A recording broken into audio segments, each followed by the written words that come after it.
Even university के इतनी बड़ी बड़ी अच्छी अच्छी यूनिवर्सिटीज़ के बच्चे, उनके आप देखेंगे कि उनका रिस्ट आप इस तरह से कीजिए तो उनके ऊपर बहुत सारे निशान होंगे स्लिट्स होंगे। यही बच्चे हैं, यही एज है जिसमें हम पोर्नोग्राफी देखते हैं, बहुत ज़्यादा एक्सप्लिसिट साइट्स का देखना हो जाता है। बच्चे इलीगल एक्टिविटीज़ में, अनएथिकल एक्टिविटीज़ में, चोरी चकारी, इन सब चीज़ों में बहुत ज़्यादा ऐड ऑन हो जाते हैं। उनकी लड़ाइयाँ बहुत ज़्यादा होना शुरू हो जाती हैं। एंड व्हाट इज़ लड़कपन? लड़कपन में लुढ़कना होता है, कभी यहाँ तो कभी वहाँ, कभी आगे कभी पीछे, कभी बहुत ज़्यादा कभी बहुत कम।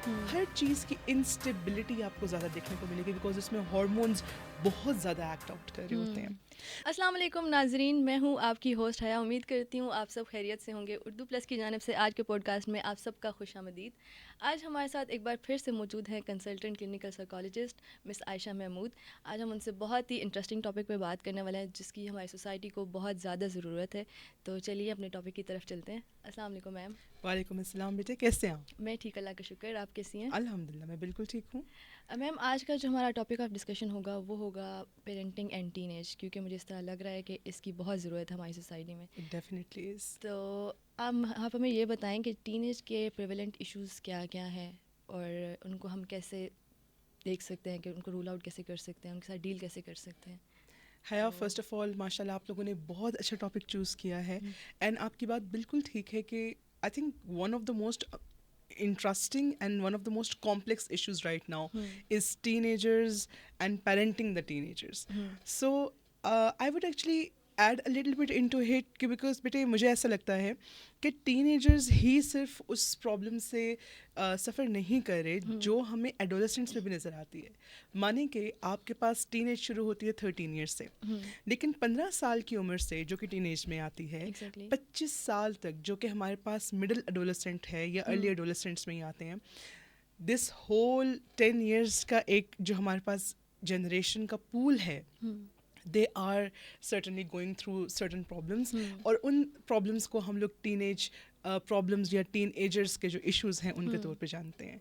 अब उसमें अगर आप अपनी यूनिवर्सिटीज़ में, कॉलेजेस में देखें तो आपको शायद वहाँ भी ये चीज़ रियलाइज़ होगी कि हया, we have so many issues right now going on.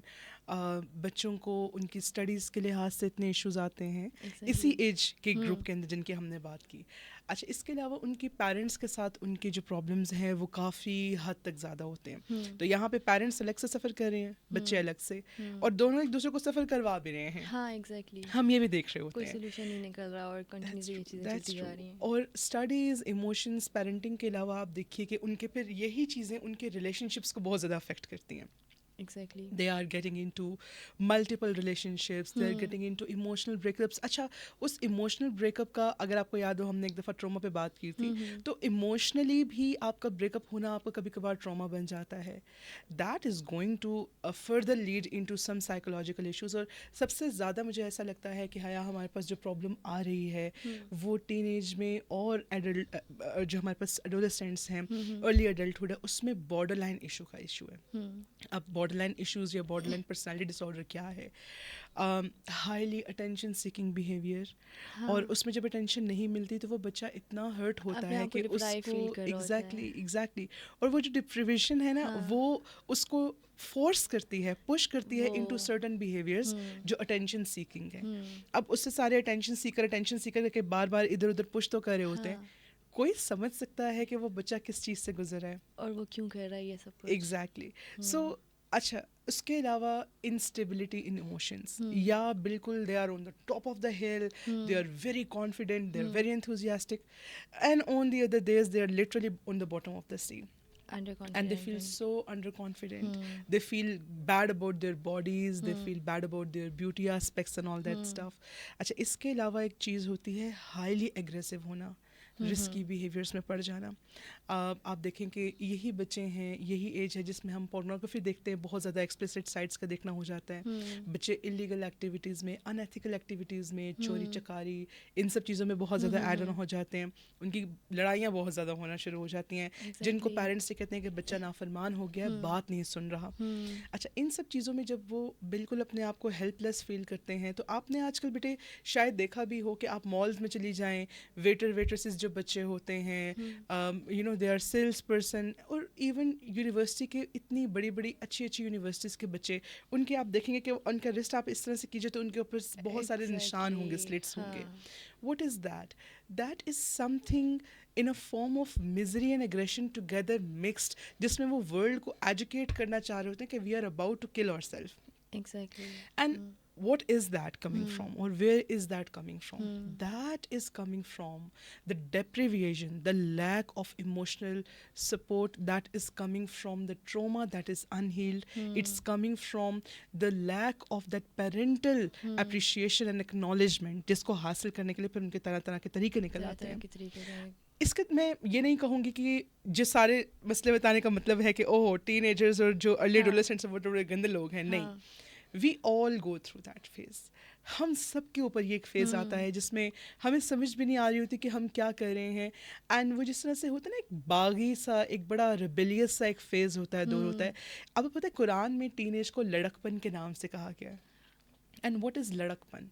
लड़कपन में लुढ़कना होता है, कभी यहाँ तो कभी वहाँ, कभी आगे कभी पीछे, कभी बहुत ज़्यादा कभी बहुत कम. हर चीज़ की इंस्टेबिलिटी आपको ज़्यादा देखने को मिलेगी बिकॉज इसमें हार्मोन्स बहुत ज़्यादा एक्ट आउट कर रहे होते हैं. तो आई गेस कि टीनेज बहुत सारे बच्चों की जो आजकल अपहेवल में है, one of the reasons behind that is their lack of communication with their parents. Exactly. And their parents not being able to put up themselves onto the spot where they can be the support more than being this resistive kind of this solitary body. हमारे पास parenting के styles हैं. एक mixed and friendly style होता है, एक authoritative style होता है, और एक अथॉरिटेरियन स्टाइल होता है. तो जो पेरेंट्स भी अथॉरिटेटिव और अथॉरिटेरियन स्टाइल की तरफ ज़्यादा होते हैं, हम देखते हैं कि उनके बच्चों के अंदर एहतजाजी जो एक शख्सियत है वो ज़्यादा होती है. जिस चीज़ से हमें रोका जाए ना, एक इंस्टिंक्ट होती है शायद, बच्चा कोशिश करता है कि हम उसी चीज़ की तरफ जाएं, क्यों रोका जा रहा है, और स्पेशली फोर्स किया जाए जिस चीज़ पे, वो तो फिर ज़रूरी जाके करनी होती है. That is so true. And आपको पता है बेटे, जो हमारे पास पेरेंटिंग के टीनेज के इश्यूज़ हैं वो एक्चुअली पेरेंटिंग के इश्यूज़ से आ रहे होते हैं. अब जब हम लोग बात करते हैं पेरेंटिंग की, तो आप देखें कि मैं बेटे हुकूमत को यहाँ पे नहीं गर्दान रही, मैं किसी भी इंसान के बारे में इंडिविजुअली बात नहीं करी. I am just saying it on a general level कि हमारे पास फाइनेंशियल इश्यूज़ ज़्यादा हैं. आ रहे हैं बहुत ज़्यादा. देखें ना बिजली के बिल्स कहाँ पहुँच गए. बिल्कुल ऐसा ही है, वो अलग से एक डिप्रेशन है. लेकिन ये है कि अब फाइनेंशियली सपोर्ट करने के लिए फैमिली को पेरेंट्स दोनों के दोनों कमा रहे हैं. अब ये भी एक डायलेमा है ना कि पेरेंट्स बेचारे परेशान हो रहे होते हैं कि यार हम तो अपने बच्चों के लिए सब कर रहे हैं. बच्चे कह रहे होते हैं कि यार सब कुछ तो था, आप कहाँ थे. ये सबसे इम्पोर्टेंट है. वो बेशक मतलब वो कर रहे हैं सब कुछ, लेकिन बच्चों को स्टिल उनकी अटेंशन चाहिए, बहुत ज़्यादा ज़रूरत है. बिल्कुल ऐसा ही है. तो ये जो एक मिक्सचर है ना, मैं जब भी कभी टीनेजिंग के इश्यूज आ रहे होते हैं बच्चों को, उनके स्कूल की तरफ से कहा गया कि जी बच्चों को अब थेरेपिस्ट के पास लेके जाएं, या पेरेंट्स को खुद फील हुआ कि यार ये बच्चा तो बड़ा हवन्नक सा एक मॉन्स्टर बन गया है, तो नाउ चलो पहले तो याद नहीं आई थी लेकिन अब मेंटल हेल्थ की ज़रूरत है. तो मैं हमेशा इस प्रॉब्लम को 2 लेवल्स पर हल करने की कोशिश कर रही होती हूँ. वेल शिफा देने वाले अल्लाह की ज़ात है.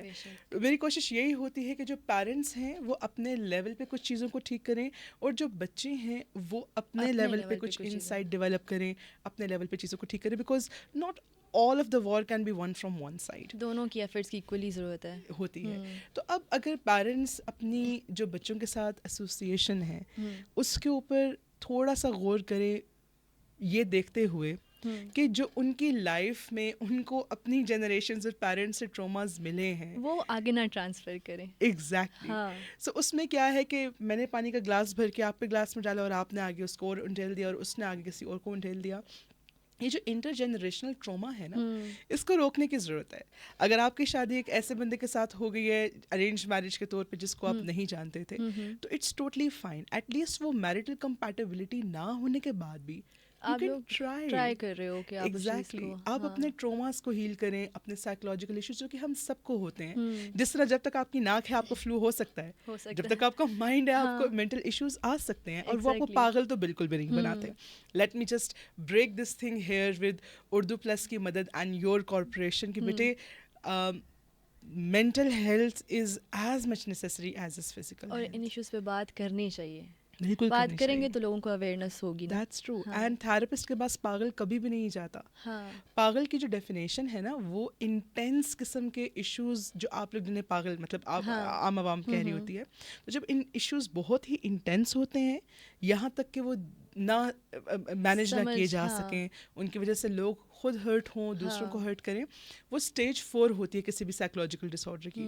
उसमें भी एडमिट करके मेडिसिन देना इज़ समथिंग जो कि आपके पास मेंटल हेल्थ रिहैबिलिटेशंस बने हुआ होती है, जिसको लोग पागल कर जानते हैं। हाँ तो अब हर बंदा जो थेरेपिस्ट के पास जा रहा है, दैट डजंट मीन कि वो उस लेवल का पैथोलॉजिकल है या उस लेवल पे इश्यूज को ले रहा है।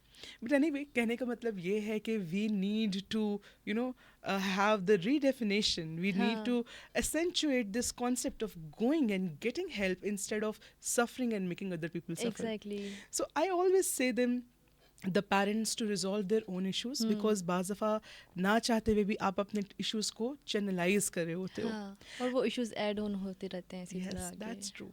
And sometimes your child, if they are not having 5 toys, that doesn't matter. हाँ If they're having 2 toys and you, exactly that's मतलब वो more निगलेक्टेड beautiful. ना फील करे ना, उनको ये हो कि हमारे पेरेंट्स हमारे साथ, उनकी अटेंशन है। That's दो true. पेरेंट्स भी ट्राई कर रहे हैं, इसमें कोई वो वाली बात नहीं बिल्कुल है। ऐसा ही है, बिल्कुल ऐसा ही है। हम्म, तो पेरेंट्स क्योंकि पहले से बहुत कुछ कर रहे होते हैं, तो उनको ही समझाना भी एक चैलेंज होता है, but we have to do it, you know. और जो टी टाइम्स हैं या बेड टाइम है या डिनर टाइम्स हैं, हम कोशिश करते हैं हया बच्चे कि हम उनको वापस लेकर आएं। हाँ You know, old is gold. So Exactly. sometimes you don't have to follow all the old age habits or all the old time era habits, but sometimes there are few of the things जो आप जब भी follow करते हैं तो वो आपको help ही करती हैं। Exactly Or we have one of the most triable or you know, the most essential kind of habits that are coming from Muhammad sallallahu alaihi wasallam's life. So parents को ये समझाना कि अपना बैलेंस लाएं, proportion लाएं, इतना मत कमाएं कि वो खुद भी टूट जाए, उनके बच्चों के साथ बच्चों का के साथ। रिलेशनशिप भी टूट जाए। हाँ आप चीज़ों को, बच्चों को अपने थ्रू समझें, you know, my kid is not from me, he is through me. When I will understand that he is not my property, हाँ वो अल्लाह की इमानत है, तो मैं उसको फिर उस इमानत की तरह डील करूँगी। एक बड़ी प्यारी बुक है लॉरेंस स्टेनबर्ग की, the 10 golden principles of parenting. It's a very good book. And आप यकीन कीजिए कि उसमें बहुत सारे प्यारे प्यारे प्रोपोर्शंस, किस तरह से अपने बच्चों को एजुकेट करना चाहिए, not too much harsh but not too much soft, हाँ आपको किस तरह से अपने बच्चों को स्पॉइल नहीं करना। तो ये सब चीज़ें जो है वो पेरेंटिंग का हिस्सा हैं। आई मस्ट से कि जितने भी हमारे व्यूअर्स हैं वो ज़रूर इस बुक को पढ़ें as a parent, it will हाँ हेल्प देम हम इसको मेंशन करेंगे बुक को। इंशाल्लाह। और दूसरी साइड पे जब हम लोग अपने टीनेजर्स के साथ काम कर रहे होते हैं, अब देखें जान कि बहुत सारे बेटे हया जो टीनेजर्स हैं, उनकी कोई भी नीड ऐसी नहीं है जो फुलफिल नहीं हो सकती, हाँ बट सबसे बड़ा प्रॉब्लम जो हमारे टीनेजर्स को या एडल्टेंट्स को आ रहा है वो एग्जिस्टेंशियल क्राइसिस है। Don't know who they are, they need to have a connection with themselves so that they can connect better with other people. खुद को समझेंगे तो अपनी प्रायोरिटीज़ को Yes. समझेंगे और अपनी इम्पोर्टेंस को समझेंगे। हज़रत अली का कौल है हाँ, बेटे कि जिसने खुद को पहचान लिया उसने रब को पहचान लिया। सो अगर आप अपने, एंड गॉड सेज कि वो अपनी जगलर, हमारी जगलर वेन से ज़्यादा हमारे करीब है, so means that he is a part of our soul, when you know, metaphorically saying. So आज का बच्चा अपनी मोबाइल में गुम है, हाँ फास्ट फूड में गुम है, अपनी एसेट्स में, मटेरियल्स में गुम है, अपने माँ बाप की डर से बचने के लिए अपने कमरे में गुम है, उनके तानों से बचने के लिए अपने कमरे में गुम है, और अपने कमरे से बचने के लिए वो न अपने- जाने कहाँ गुम है। एग्जैक्टली सो आप देखें कि बॉडी शेमिंग कितनी ज़्यादा हो गई है, बुलिंग कितनी ज़्यादा है, जो बाकी इंडिविजुअल इश्यूज़ मैंने आपको बताया वो तो हैं ही हैं। उन सब की रीज़न ये है कि हम अपने आप से कनेक्टेड नहीं हैं। जिस इंसान को अपने अंदर खुशी तलाश नहीं आ जाए, हाँ जिस इंसान को इंस्पिरेशन मिले कि how they have to rectify themselves and what's more there to be groomed, they won't care कि सोशल मीडिया पे क्या हो रहा है और किसके बाल अच्छे लग रहे हैं और कौन मोटा है और कौन पतला है। Why? Because they will be so cherished and they will be so much motivated to do something for themselves that can make them be more connected to this universe. इसके अलावा making them learn to hug their parents, ये बहुत important चीज़ है और इसकी बहुत ज़रूरत है हमारी and you know, सोसाइटी में। emotional and physical proximity and careness, ये हाँ। सब चीज़ें ऐसी हैं जो कि हमारी सोसाइटी में से बेटे ऐसे ख़राब हो रही हैं, हाँ। ऐसे गुम हो रही हैं, जैसा कि गधे के सर से सींग, इज़ दैट हाँ। Example which we give. तो हालांकि हम एशियन पेरेंट्स को तो जो है ना वो अपने बच्चों को साथ लगा के पुचकारने हाँ। और ललकारने की बहुत आदत थी, हाँ। But now that's not happening and I think it's one of the reasons कि फिर वो बच्चे यही अटेंशन और यही वार्मथ और यही फिजिकल इंटीमेसी बाहर तलाशते हैं, और वो भी शादी से पहले, which is alarming. So I exactly. Think कि टीनेजर्स को अपनी जगह पे अपने पेरेंट्स से कम्युनिकेट करने के तरीके सिखाना, खुद की अहमियत को समझना, खुद के अंदर अपनी अहमियत तलाशना, बजाय दूसरों के अल्फाज में, दूसरों के लाइक्स में और स्क्रोलिंग्स में अपनी अहमियत तलाशें। I think it's going to be a wonderful job that they can do for themselves. Exactly, कितनी सही बात, अच्छी बात एंड की सेल्फ आपने। इंसाइट के लिए जो सबसे बेहतरीन तरीका है दैट इज़ जर्नलिंग। जर्नलिंग। आप हर दिन अपने सिर्फ 5 काम जो आपने अच्छे किए और जो आपने 5 काम बुरे किए, but you have to be honest about yourself, you खुद से झूठ नहीं बोलना, हाँ। वरना बेटे फिर कोई ऑप्शन फिर बची तो नहीं है आपके पास, अपने ठीक है? साथ ही लॉयल नहीं हो तो। Exactly. So you are going to make 5 things that you have done good in ठीक every है। day and 5 things you have done bad. Okay. And on the 7th day, while you're doing the same thing, you are going to chalk out कि मैं कौन कौन से negative patterns repeat कर रहा हूँ या कर रही हूँ. Am I yelling too much? Am I stealing too much?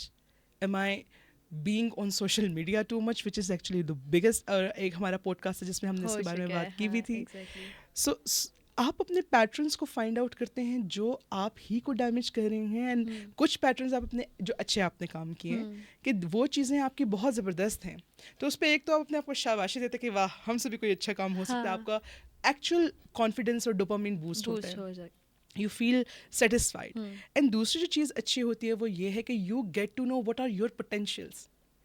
So basically बेटे टीन एज में आपके इमोशंस, आपकी अर्जेस आपको बहुत ज़ोर से ड्राइव करते हैं, आपकी जो डिज़ायर्स हैं वो आपको पूरा पुश देती हैं कि आप मैदान फतह करके पागलों की तरह सारा का सारा मैदान घसीट डालें अपने नीचे, एंड दैट्स टोटली नेचुरल, ये हार्मोनल है, हम सब के साथ होता है। So when you understand what are my desires and how angry they are हाँ। and how to channelize them. So that is a horse. That is a big, black, powerful horse.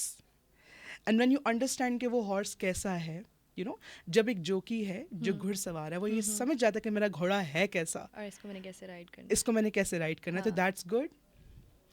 Then again, understanding your potentials is actually classifying that jockey having all those traits जो कि उस घोड़े को संभालने के लिए बना है.